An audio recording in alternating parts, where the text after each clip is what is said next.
রাকসু নির্বাচনে ব্যালট নম্বর পেলেন প্রার্থীরা। রবিবার সিনেট ভবনে লটারির মাধ্যমে প্রার্থীদের ব্যালট নম্বর দেন নির্বাচন কমিশন।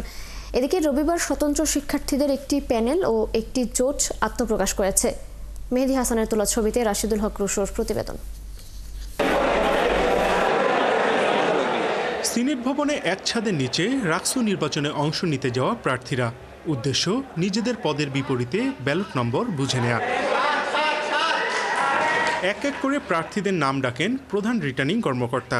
লটারির মাধ্যমে নির্ধারণ করা হয় প্রার্থীদের ব্যালট নম্বর। এ সময় একে অপরের প্রতি তৈরি হওয়া সৌহার্দ্যে উৎসবমুখর পরিবেশের সৃষ্টি হয়। আমার খুবই ভালো লাগছে, কারণ প্রথমত লাকি 7 আর CR7। আগামী 25 সেপ্টেম্বর শিক্ষার্থীরা 5 নং ব্যালটে রায় দিয়ে তাদের আমাকে ভিপি পদে নির্বাচিত করবেন।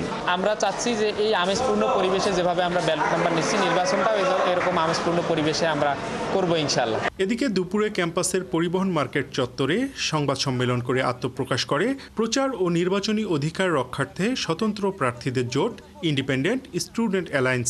আমরা স্বতন্ত্র প্রার্থীরা প্রচলিত প্যানেলের বাইরে যে জোটবদ্ধভাবে প্রচারণা ও আমাদের আওয়াজকে পৌঁছানোর উদ্দেশ্যে ইন্ডিপেন্ডেন্ট স্টুডেন্ট অ্যালায়েন্স নামে আমরা একটি নাম ঘোষণা করছি। আমরা আমাদের নিজস্ব মেধা, আমাদের পরিশ্রমের মাধ্যমে, আমাদের ইশতেহারের মাধ্যমে শিক্ষার্থীদের কাছে পৌঁছাতে চাই।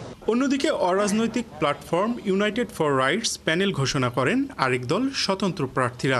ভিপি, জিএস, এজিএস প্রার্থী না দিলেও প্যানেলে 11 জন বিভিন্ন সম্পাদকীয় পদে প্রার্থী দিয়েছেন তারা। প্রত্যেকেই আমরা যোগ্য এবং একটা এক্সপার্টাইজ জায়গা থেকে আমরা নির্দিষ্ট কিছু পদে আমরা দাঁড়িয়েছি।